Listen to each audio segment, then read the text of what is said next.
Stephen, you have the data from Time Out on the worst cities in the world to date. That's true. I do. Take us through them. Okay, starting with number one. Are they in order of how bad they are, or are they just, these are 10 horrible cities? They're in order of how bad they are. Okay, so number one's the worst? The worst. Let's start with number 10 then. Number 10, Vienna. Number 9. Wait, you have any comment on Vienna? I haven't been to Vienna. It's very small, I think, isn't it? Small city. I can't say I've ever been or know much about dating in Vienna. Do we have anyone out there dating in Vienna who can verify that Vienna is a horrible city to date in? Email us podcast@matthewhussey.com. Number 9, Sydney, Australia. Interesting. That surprises me. That surprised me a bit. That surprises me because it's a very outdoor culture. So's LA, and LA's horrible to date in. Well, there's a theme that comes up. We can talk about that. A lot of big cities seem to be low ranked. So joint 7. I'm surprised at Sydney though. I feel like Sydney is a good place to date. Especially, well, maybe if you're a young person, Sydney's a good place to date. Like 20s, you go out to the beach, get out the bod. You know, maybe that's the vibe. Yeah. Maybe if you're in your like 30s, 40s, 50s in Sydney, maybe it starts to get more difficult. Joint number 7 is London and Brisbane, Australia. Again, London surprises me because I always found that a great city to date in. And I would always tell people, oh, London's amazing because people come from all over the world, great mix of people, dense. Like there's just you can get any kind of person in London. Maybe it's the rain. Bad weather. Makes you not want to go out. Expensive. Maybe. But there's a big density of people in London, and there are lots of different kinds of people. Audrey, you lived in London the longest. How was it to date? I'm the same as you. I enjoyed dating in London. For God's sakes. I'm sorry that I dated before you. I think, well, I rate London highly. Okay, joint 5, Los Angeles and New York City. I can't believe Los Angeles. Oh, wait, Los Angeles is worse than London. Yeah. Yeah, that makes sense. But it's just right behind it. But LA and New York joint. I feel like New York's better than LA. Yeah, I would totally agree with that.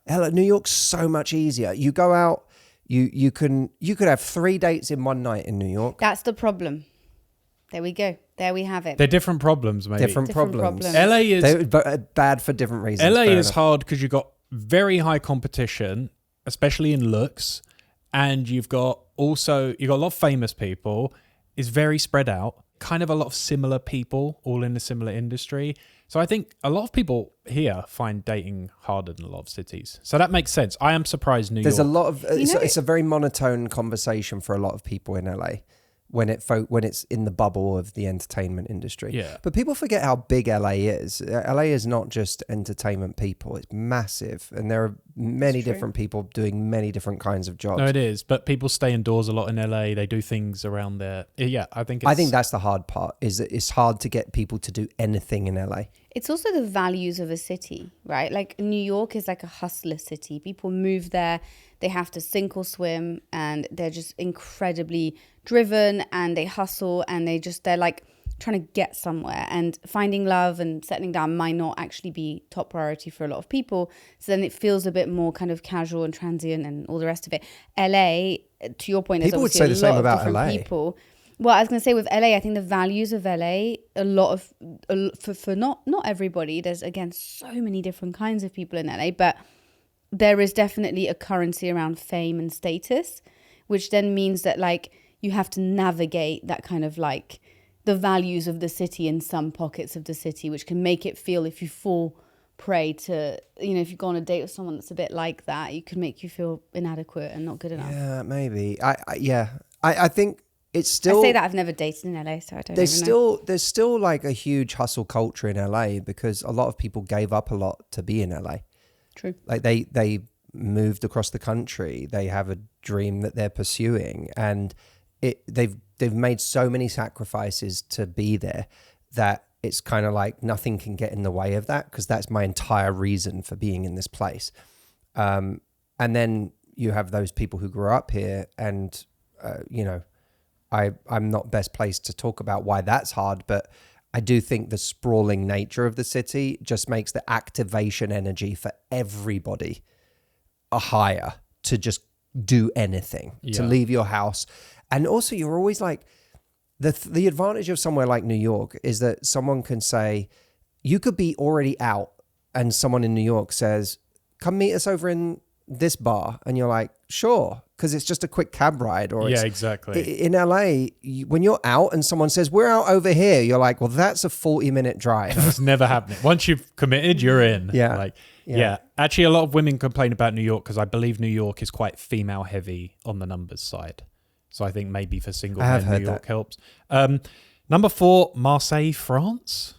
I have no clue what's going on in Marseille, France, and it's number 4 on the list. But Marseille's the 4th worst city to date in the world.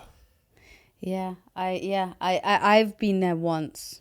Don't look at me. I don't know why it's the worst day. It's a little bit. We're looking at you as the closest thing to France we have. Our French correspondent. Yeah. No, okay. No, I don't know. I don't I'm know sorry why. for everyone in Marseille who's going through that. Number 3, Hong Kong. Don't know what's going on in Hong Kong. I don't know. A lot of expats there. Maybe it's just super busy work culture. Not sure. Hong Kong's quite a datey culture, I think, especially like all the expats there. Probably a lot of dating and transient stuff. So I think maybe that's harder. Yeah, interesting. Number 2, Tokyo, Japan. Well, that tracks. makes sense. Yeah. Yeah. You think it's cultural? I mean, you hear, all the time from, when it comes to Japanese culture, the difficulty people have in meeting each other, getting to know each other, that it's not a cultural norm to, I think it's becoming less culturally normal everywhere for people to just stroll over and talk to each other. Yeah. So I don't think, I think that that's happening in America, in England, in Europe. Like, it's the dating apps and addiction to our phones and people feeling, I think, over the last few years, men have been more concerned about looking creepy when they talk to somebody. I think people in general have had their social skills eroded. And so the idea of I'm going to just walk over and talk to someone is it's not a thing, but it's less of a thing than it was.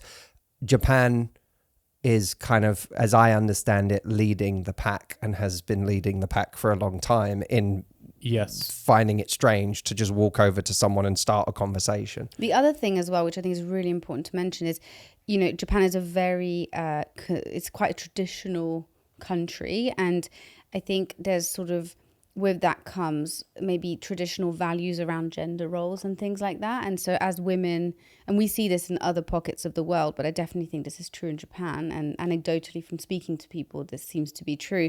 As women, rise up in the ranks, get jobs, get kind of independence in that way, they look at relationships as almost, the expectation is that they then would become almost a housewife to a man, right? And they don't necessarily want that because they feel like they've got their independence. Why would they settle for that?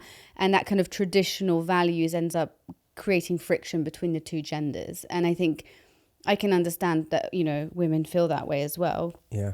And then it's obviously hard for men because they're maybe looking for something that then women are not necessarily able to give them in this moment in time. It's crazy because Tokyo, you can have probably the most fun dates because there's so much to do. That isn't just going out for drinks. You just go for 3 dinners and then finish off with McDonald's. And then karaoke. And number one, which is just, I have no idea about, is Bilbao in Spain.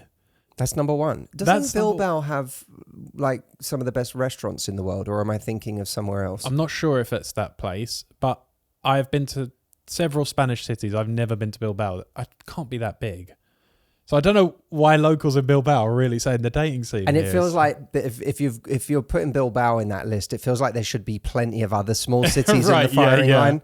So interesting. Well, we are not qualified to talk about many of these cities, even the ones we are weighing in on. We would love for you to tell us what if you're in one of these cities, is it as hard as Time Out is suggesting in this questionable list that they've put together? let us know. podcast@matthewhussey.com. Now, David, you have found what are allegedly a couple of the best cities to date in. Yeah, I'm actually curious. What did it say the metric was for measuring? It was just according to locals. According to locals, It okay. was it was love life satisfaction according to locals. Okay, so it was a survey. Was a percentage of people who felt satisfied in their love lives. Yeah, okay. I'm actually in all this list, I'm really surprised San Francisco didn't come up, because I always hear from women who say it's difficult in San Francisco. So I'm actually very surprised that didn't come up. Well, so this is a somewhat conflicting list, and albeit the metric for this is, oddly, I have two different lists. The metric for this is single percentage, but also weirdly separated out is percentage of divorced people, which I feel like they're saying that's a good thing if there's lots of divorced people. If there's lots of divorced people. Because what, people then were married at some point? No, they're saying because people are available, right? Yeah, but wouldn't that also just be single? Yeah. Yeah. So it's making a distinction between single and divorced. So let's take this list with a grain of salt. But the bottom of the top is Berlin, Germany. Also, it's a bit of a poison chalice. Yes. Isn't it?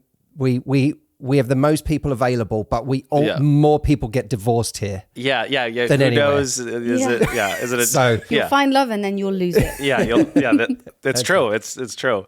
Berlin, Germany at the bottom. San Francisco is next above that because there are so many single people.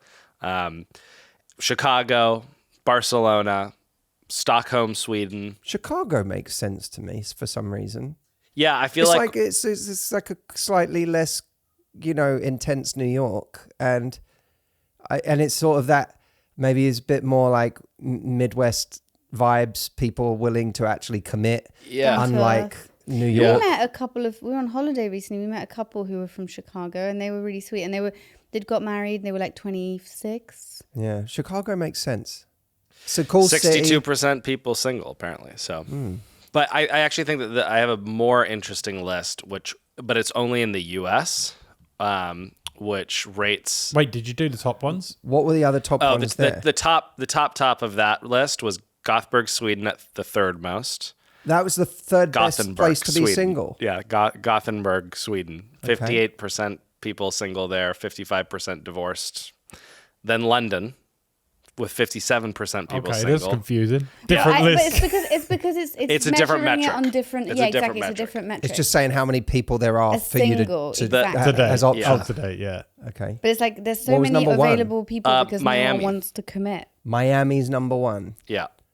There's a lot of single people in Miami. Yeah. But I you don't- hear a lot of But complaints. that's about also Miami. a tough dating market in different ways, because it's probably less committal. So that's why I think the better one is the top cities, this other list, which balanced it off of three factors. One was single availability, cost of rent, and like their placement on national nightlife ranking, which I think is a good three. But if you're 50 and looking for love, do you care about like nightlife in that way? I mean, part of nightlife was like good restaurants, good places to fine. socialize. But yeah, it's not all like nightlife. It's like good social opportunities. Okay. There, I'll just give nightclubs. I'll give you the top. I'll give you the top three, and it's only in the U.S. Salt Lake City, Utah, is third Salt place. Lake City, Utah. Medium bedroom rent is $1,200, and people can tell if that's their experience. But $1,200 is a one bedroom rent, and it's top 10 in entertainment in terms of like being able to go out and infrastructure for being able to go out. Number 2 is Knoxville, Tennessee. Okay. And then number 1 is St. Louis, Missouri. Wow. And then they also have the worst cities, which 3 of them are in California, which is in the Bay Area, which is where I'm from. Henderson, San Jose, Fresno, and Bakersfield. Do you know what this the more I listen to these lists, the more I'm just like, there is no, we can scrap the idea that there is this perfect place to go and date. Because it just doesn't exist. There are ones that come up quite frequently. They seem to be like mid-tier size cities, but I also think that comes with, some people like that in Sweden, but they're also very small, and your choice is actually Yeah, I don't know. I think you'd get disadvantages because it limits your choices as well.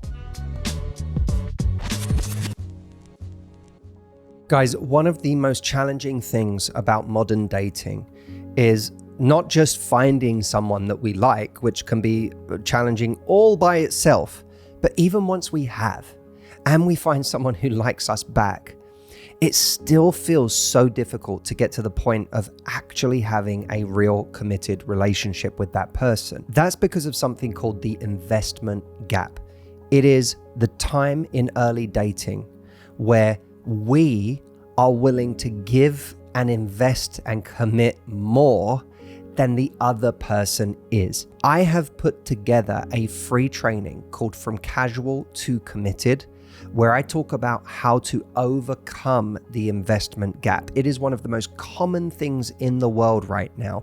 And I show you very specific things that you can do and say that actually start to progress the relationship in an intentional way that leads to real commitment. And I know of what I speak in this area, not just because I've been coaching people in this area for 2 decades of my life, but also because in the beginning of my relationship with my wife, Audrey, I was the one who was having some fears around commitment. And some of the things I talk about in this training are things that she literally said and did with me that made all the difference to my ability to commit. It's amazing what the right language and the right actions can do in creating a relationship that actually goes the distance. I want to show you what they are in Casual to Committed, which you can watch for free right now at getcommitment.com. That link again is getcommitment.com. But you know, something that I think we are all quite guilty of is when we're in our 20s, we'll be like, dating in your 20s is the worst because nobody is ready for a relationship or everybody is whatever. Then when you're in your 30s, you're like, dating in your 30s is the worst because everybody is pairing off and there's no one left and, you know, I'm going to be on my own. When you're in your 40s, it's like everybody in their 40s who is still single is either damaged or coming out of a marriage and doesn't want a relationship. Dating in your 40s is the worst. Anyway, you've got that like every single stage of dating and every single stage of life. And I think that people do the same thing with where they live, right? Where there are objectively worse and better places and worse and better ages to date. So I think like you're more likely to find someone more quickly if you're intentionally looking at 28 years old than 60 years old, but even by default of having more people available to you. Same with like if you're going on 3 dates a week versus 1 date every 3 months, you're more likely to find someone to be with. But I do think that we're kind of guilty of almost being like blaming our circumstances and always seeing that that's the worst thing. I don't know if you guys agree with that. Like yeah, people will do that with their cities. It's kind of the easiest place to go when we're frustrated. And it's one of the easy places to go when we're frustrated. Look, it certainly helps to be around a density of people. Like that much is true. And I'm tempted to say that having a density of people around you is generally better than being in a place where there's very few people around. Being in a tiny place is harder. Yeah. Do you think that's true though if you're somewhere like LA or New York where it feels like no one really is intentionally dating? There's no city that exists on earth where people are not feeling the pull towards meeting a partner. Everywhere there are people who go, you know what would make life a little easier in this city where I'm trying relentlessly to make it a person, a loving partner to do this with. And the generalization that just like everyone is so blissfully happy chasing their careers that they have no interest in finding a partner, I think it doesn't take, like, that's not a reasonable analysis of human behavior. Yes, when people are in a mode where they're pursuing aggressively a career, their career often comes first. But not everyone is like that, and many people's values shift as they meet someone they really like. Yes, it's true that when there's a greater density of people, you're up against more competition. You are. So you have to stand out. You have to be better. Like, that's just true. But that doesn't have to be, you don't have to put that in your mind as something unobtainable or unattainable. It can be something that you do by just making the best of yourself. And I think we have to check ourselves in these environments, because we're also the ones who are often so choosy based on the idea that there's always going to be another person, that we don't actually invest enough time and energy in somebody to see how great they could be. We don't go on that second date or have that extra conversation to actually get to know someone. So we can end up becoming that vibe ourselves. I also think that cities are lonely places for a lot of people. And if you're not proactive about meeting people in general, you can really get lost in a city. And it's a particular kind of loneliness when you're in a place where it feels like everyone else is hanging out, doing cool things. You're walking home, people are spilling out of bars and restaurants and, laughing together on the street, holding a cocktail and doing that. And you're like, I don't have that. I'm going home. I don't have my people. I've never met my people here. I don't have a person. Cities can make you feel incredibly lonely in that way. That's true. And you kind of get FOMO all the time for what you could be doing or an experience you think you should be having, but you're not having that experience. So you feel both you feel like you're inside a city, but on the outside of the experience. And I really believe it takes a huge amount of courage and bravery to meet people in a city. You have to engineer interactions. And for some of us, that means being willing to make the approach more. I was always I was often scared to make the approach. I was always a bit scared to make the approach, to be honest. I was never so unstoppably confident that I didn't feel nerves when I went over to approach somebody. And sometimes it would go well and sometimes it wouldn't.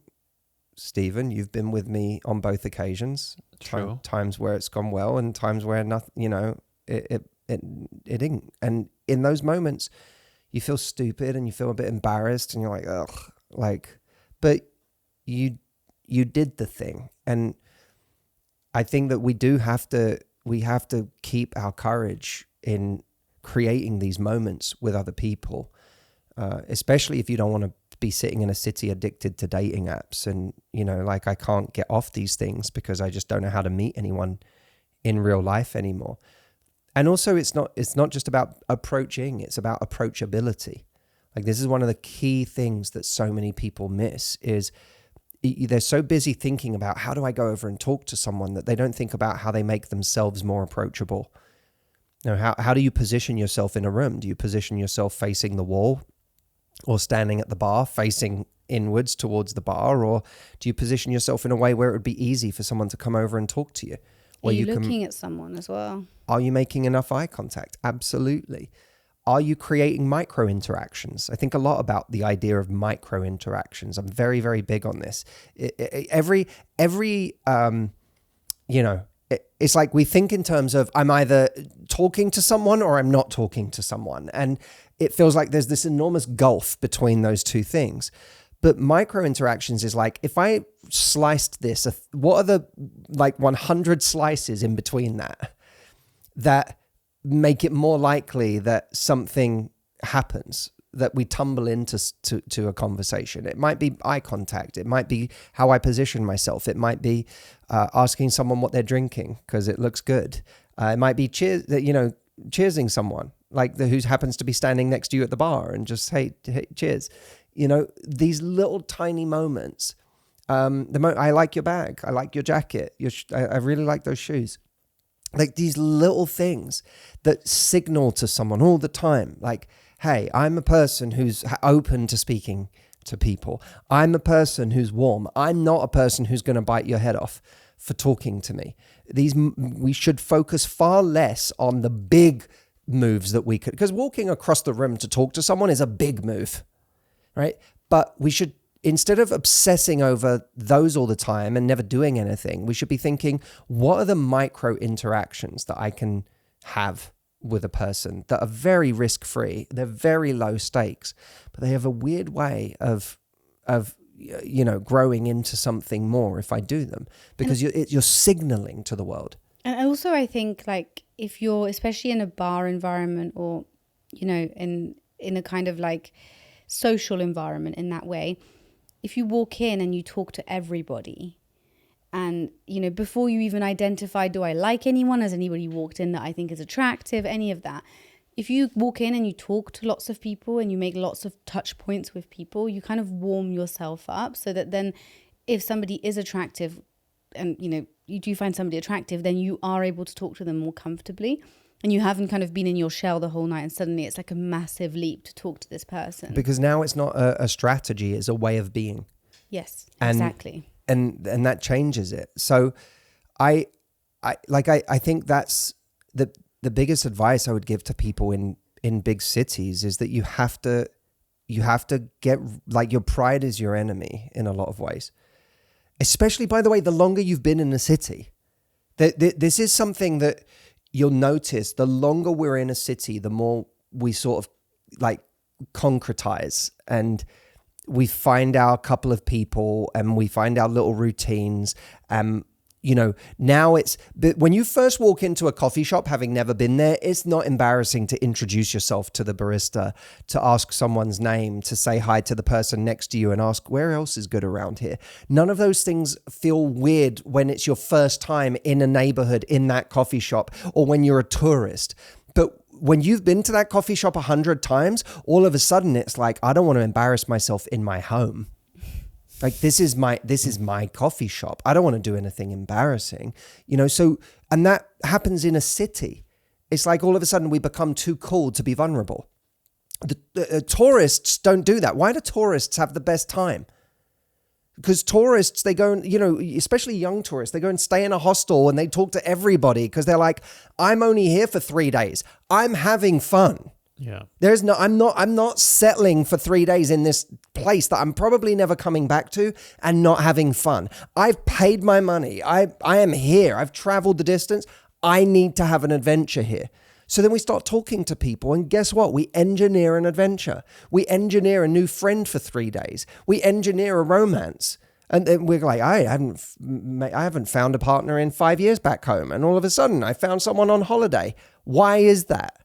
It's because you adopted a holiday persona when you were on vacation. But you know what? Yes, you're so right. I agree with all of that, and it's so true. But it's easier to do it when you are transient somewhere, because I think also you have the excuse and the kind of like, the story to hide behind of like, I'm only in town for 3 days, therefore I don't look desperate for speaking to you. I'm just speaking to everybody. Whereas if you live here, it's like, I live here and I'm speaking to you, therefore you must think I like you, which instantly makes you feel more nervous. It's only something in our head. I know. It's true. Here's a really interesting thing. Watch the owner of a restaurant when they're walking around a restaurant. No one knows they're the owner, right? In a local restaurant, who the hell knows that guy over there owns the place? No one. But that person walks over and says, how's your night? And you're like, good, thanks. And you start talking to them, right? For all you know, you're talking to a complete stranger. You're like, oh my God, they fancy me. but this person walks over like they own the place and asks you, how's your evening going? Are you having a nice time? And they didn't say, hi, I own the place. They just started talking to you like they owned the place. It's a story. You can have that story in your head that I'm going to be someone who starts making the most of my city again. I'm going to treat this like I'm new in town. Okay, advice, because I know we have to move on. Advice for people who live in a small city. Acknowledge that you're not going to have as many options, but you're probably not making the most of the options that are in your town or your city. Like, are you really being brave and courageous in talking to people when you go places? Whether it's your coffee shop, whether it's the local bookshop, whether it's, joining clubs and being like, you don't know everyone. And yes, it's harder, but that only speaks to the fact that you have to be more proactive. You're not going to bump into people on every street corner. So you're going to have to engineer social groups. You're going to have to engineer community. And you're going to have to Also- build your tribe more consciously of people who like what you like and value what you value, because you're just not going to have as many. So you're going to have to build out that tribe. I think that's so true. And I think as well, on dating apps, set your preferences and your radius to a wider radius. And even if you can catch a big city that's like an hour away from your city, so long as you're comfortable commuting, and you're not able to leave where you live. Definitely. That's also a hack. I think. Yeah, you sacrifice convenience for options. You have to be willing to do that. If you're in New York, you only need to go a square mile. If you live, upstate in a place where there's just a lot less people, then you might have to set it so that you include a lot more people and be willing to drive an hour for a date. It's not the end of the world, and you are giving yourself more options. I'm 8.5 months pregnant, which basically means comfort has become my entire personality. That means that now more than ever, I want to wear clothes that feel comfortable and soft. My number one go-to for this is Cozy Earth. I've talked about Cozy Earth many times before. Matthew and I love their bamboo bed sheets, but right now I am obsessed with their bamboo pajama set in the blue stripe. I think they might be last sale. They're amazing, they look good, they feel buttery soft and lightweight, and they've even been growing with me, which is not something I can say for most of my other clothes right now. I know I'll be wearing these once the baby is here too, and I actually love them so much that I got them for both my mum, Matt's mum, and my sister, so that they could wear them over the holidays. And by the way, Black Friday is happening right now at Cozy Earth, so you can stack our code, which is LOVELIFE, on top of their site-wide sale, and it will give you up to 40% off savings for a limited time. These deals won't last, so start your holiday shopping today. And if you get a post-purchase survey, be sure to mention that you heard about Cozy Earth from here, the Love Life podcast. Thanks, guys. Okay, I want to move on. We can talk more about this later. If there's anything you want us to touch on more, podcast@matthewhussey.com. Let us know. We had an email in from someone, in fact, 2 different people who had a couple of thoughts on the episode that we did on money in relationships. What was that episode called, David? It's what's behind the male fear that women only care about money. All right, so this was the episode, what's behind the male fear that women only care about money. Stephen, why don't you read that email that you saw? Yeah, so we had an excellent email from Paige, which I thought was so thoughtful and interesting. And she said, "Hi, Matthew and team. Long-time listener, first time writing in. I wanted to respond to recent pods bringing up the idea of gender dynamics, in particular having to do with money. I'm a bit upset to hear this theme repeated over several podcasts, as it feels like it's validating the rhetoric of the far-right manosphere. If I may, I'd like to share my observations as a 37-year-old female who is single and living in Texas.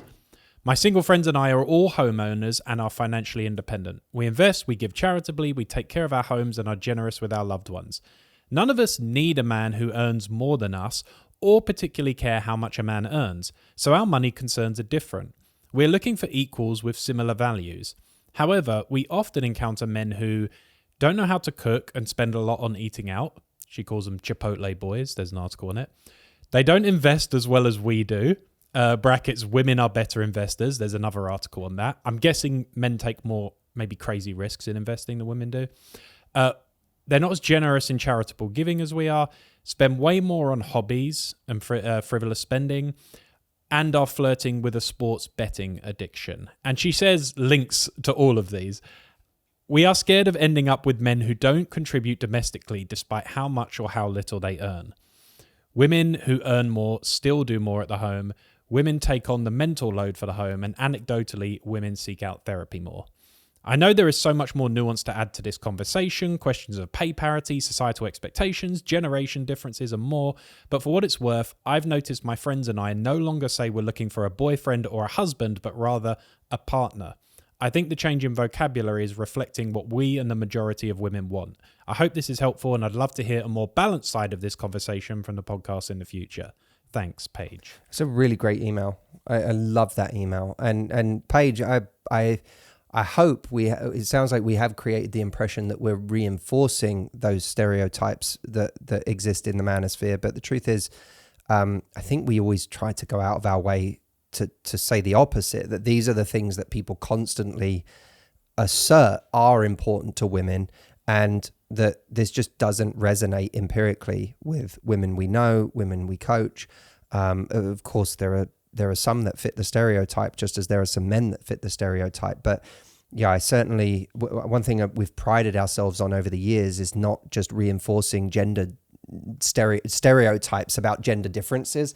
And, certainly would be sad to think we have failed in that.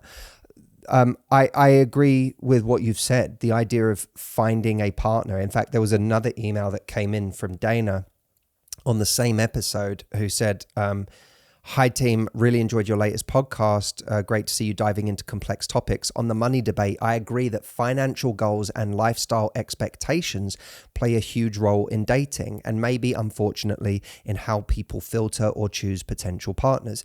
You discussed how disparities in income or wealth can cause tension, but I think it's worth pointing out that even couples with comparable means, and this page is where Dana, I think, would really agree with your point, often run into serious issues if their financial values or goals don't align. I've seen relationships where both partners earn similar salaries, but one wants to aggressively save for a home while the other prioritizes travel or eating out. Or one wants to stay in a high-cost city while the other would rather relocate to save. Those mismatches in priorities can create just as much strain as income gaps, if not more. Thanks for everything, Dana. That is a wonderful, wonderful point, because that is one of the things that, people miss, that one of the ways we show our values is through how we spend our money, through the lifestyle that we aspire to. What do we prioritize in life? Or how we waste money.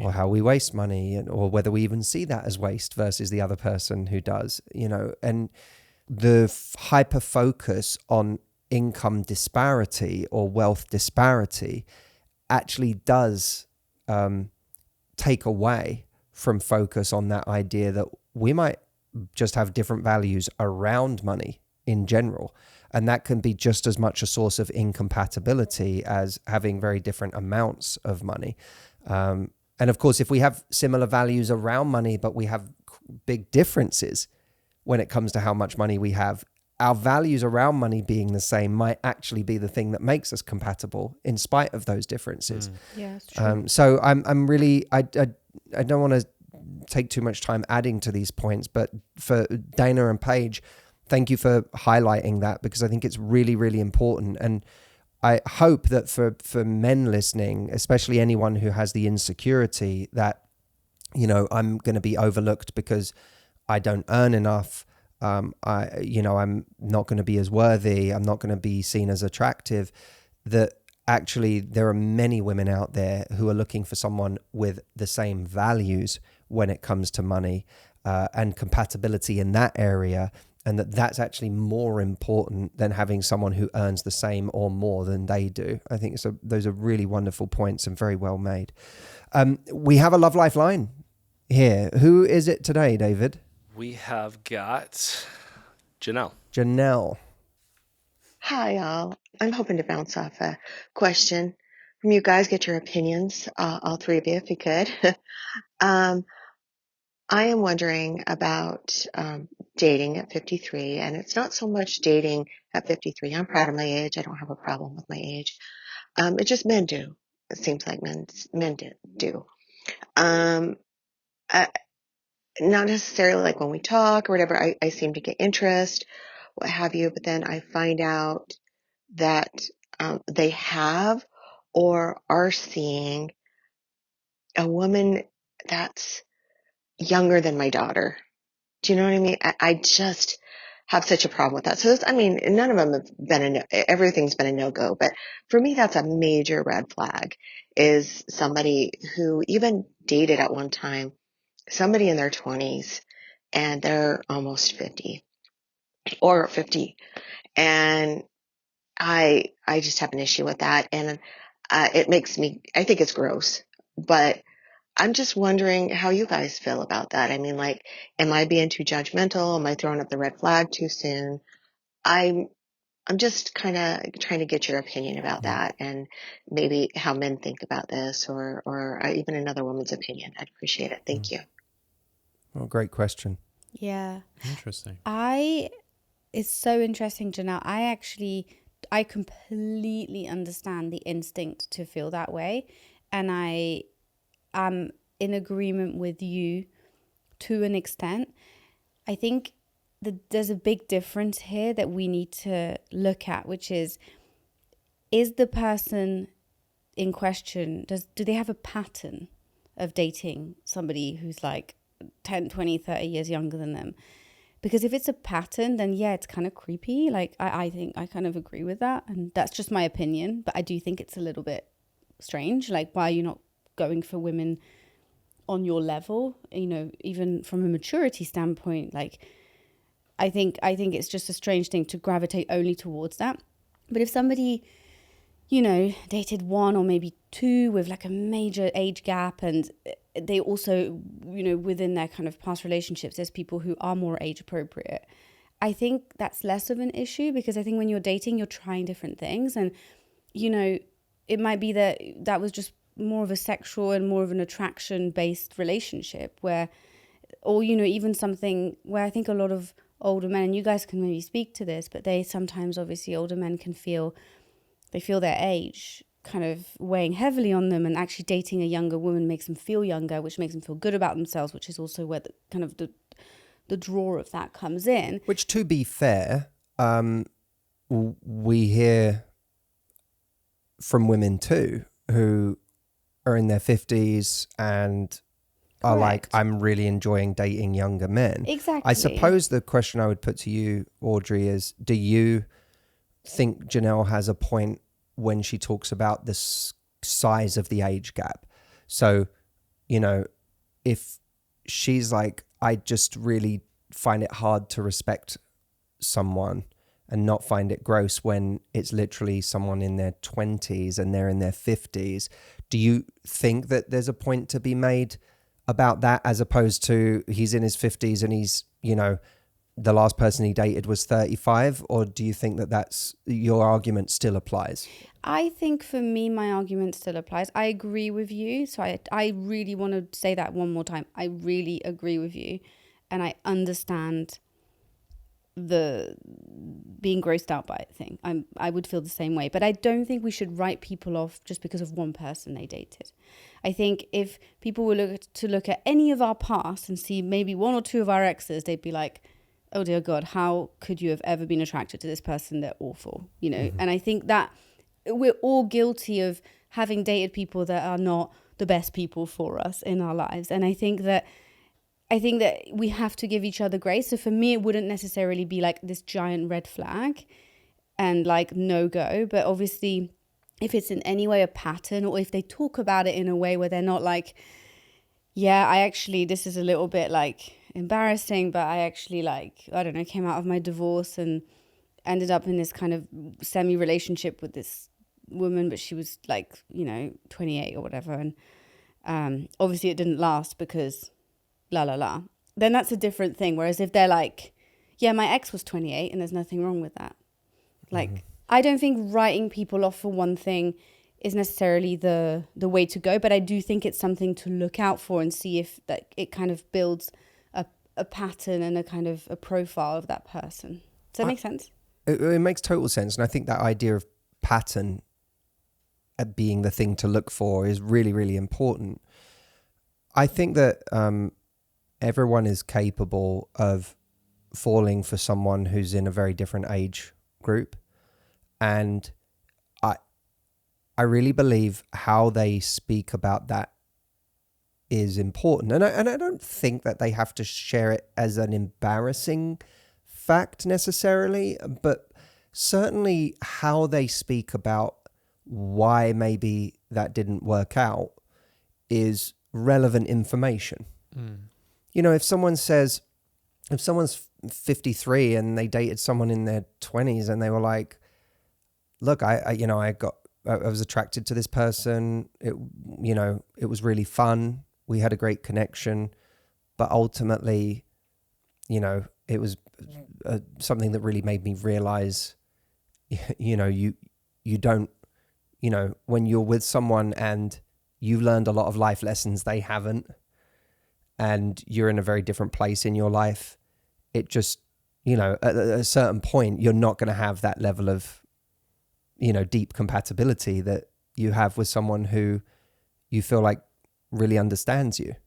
And that's something that's, you know, that relationship, you know, was, albeit a you know, a enjoyable experience, and like it just made me realize it's really important for me to have someone that I feel truly compatible with in every way. It's also really important that they haven't got a child that's around the same age as the person they dated. I actually agree with Janelle. If like you date a person and then like they've gone out with someone who's like, you know, same age or a couple of years older, younger as their kid, that would freak me out, because it'd be like, why would you be attracted to someone who's the same age as your child? Look, which is why I kind of. But again, we're talking about like the rarities here, right? There's not a lot of 50-year-old men. No. And even as I'm saying it, I'm like, that's a really big age gap. And I know someone who's married to, I think she's 28 and her partner's in his 50s, and they're married. He hasn't got kids. But listen, every individual has to decide what it is they value.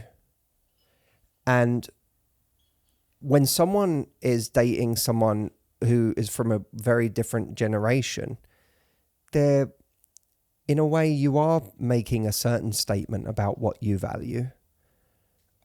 Okay, maybe you're dating the wisest 28-year-old in the world, but probably not, you know. And when you date younger people, there is a sense of like, people can seem like they're an old head on young shoulders, but in reality, a lot of that is kind of an act. A lot of that is a kind of superficial maturity. It's not the deep kind of maturity that comes from having lived and been through things. And, you know, you've not got someone who understands your references, who understands what it's like to get punched in the face in your 30s and 40s. And like it, so it, I don't know. I agree with you. I really agree. I agree with you and Janelle that I think it's okay to find it off-putting. I think it's okay to decide this person's probably not for me, because if they're dating someone that much younger, we don't have the same values in terms of what we value in a relationship. But I do think it's entirely possible that people make these sort of very human diversions that lead them back to a place where they become very acutely aware of what's important to them. And some people, men and women, do get divorced and they swing that pendulum for a moment because they're like, I want to try dating, like, you know, a younger person. Yeah, or it's and fun, feel or that it's a novelty or whatever. And it's like, I don't think I think we have to be careful to condemn people's character or I just label them with an identity because of a relationship they've had, within reason, obviously. But I do think that you have to pay attention to the way they speak about what they value now. What did it teach them? Did it teach them anything?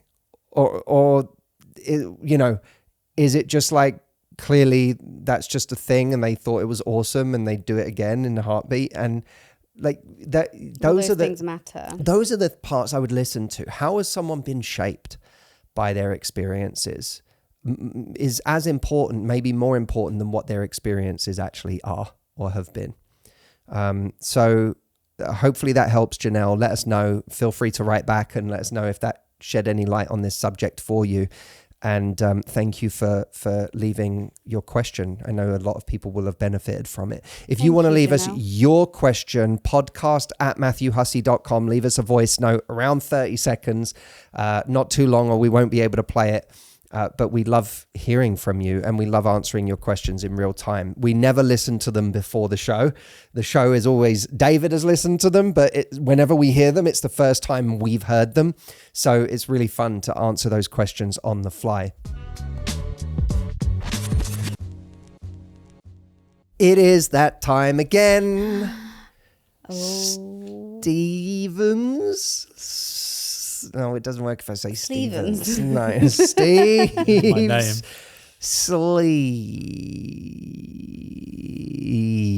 Sleeves. Don't be bereaved.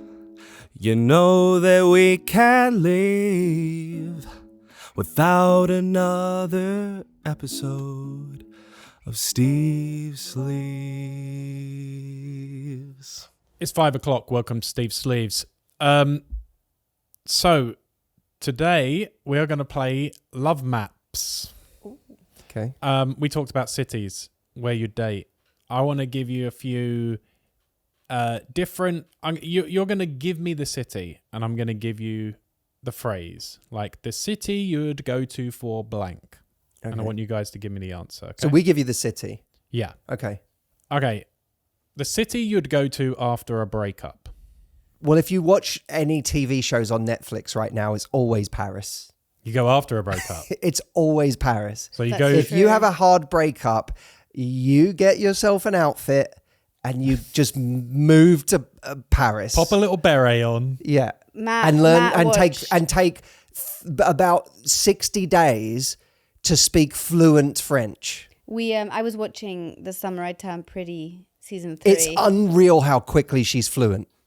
It makes no sense. Matt was like, "Oh, this show sucks. Why are you watching this?" And then within like half an episode, he was like next to me, just watching it. She's been there, Steve. She's been there Learning. 5 minutes, and she's standing on a roof, and she's like, "This is my town," and she speaks every word in French. Maybe she did Duolingo. Something. Do you walk pensively around the Champs-Élysées? Yeah. Do you go? So when Champs- you Yeah, Champs-Élysées. you have a little bag with a baguette. Champs-Élysées. Champs-Élysées. I'm only correcting you, by the way, Well, because in no, the previous episode, And I like to be good on my pronunciation. but in the previous so. episode, I didn't know what a word was, or I pronounced it wrong or something, and people were like, "Are you even French? Oh, I or are saw you that. That's very pretending French. to be I French?" saw People were that. very mad at me because I didn't remember a word. I left France when I was 9, guys, so You speak fluent French. I do, but I don't remember every word because I left France when I was 9. Now that's the voice of someone who actually speaks a language. Humility. Unlike Belly from From The Summer I Turned Pretty. Anyway, Okay. I think so. You wander Paris. along the Seine, Yeah, being philosophical, baguette reading in your books. bag. Right. Okay. You know, going on your way to meet your newfound European friends. Okay. my French boyfriend. The city where you'd go to fall for the wrong person. Paris. No. Or you go for a bit of danger. Anyone we say though, we're going to Everyone's going to offend get offended. people. I just meant you're going to go for a bit of a like. I'm just going to like. Vegas. I guess, like, LA yeah, might be Vegas. where you go for the wrong Vegas. person. Vegas. Vegas. Well, Vegas. Or maybe, Miami. Yeah. Yeah, but Parties- who's coming Miami's out? a party city. Miami might be where you go for Just a like bit of like a fling. yeah. what's the city that people go to for like drug tourism? Amsterdam?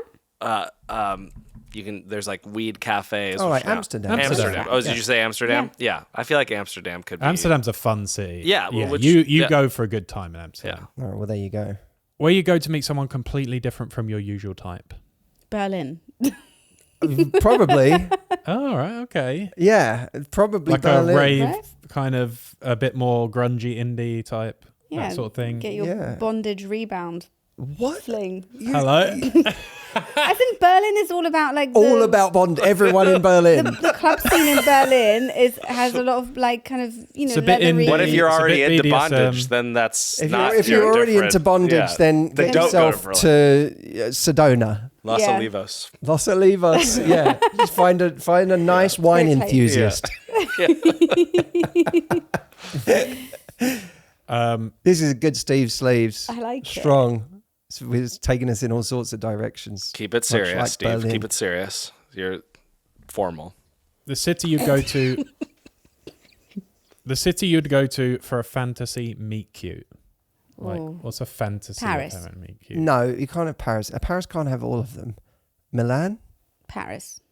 A fantasy meet cute. Yeah, but you can't have Paris again. Or it's just Why? you can't send people to Paris for every occasion.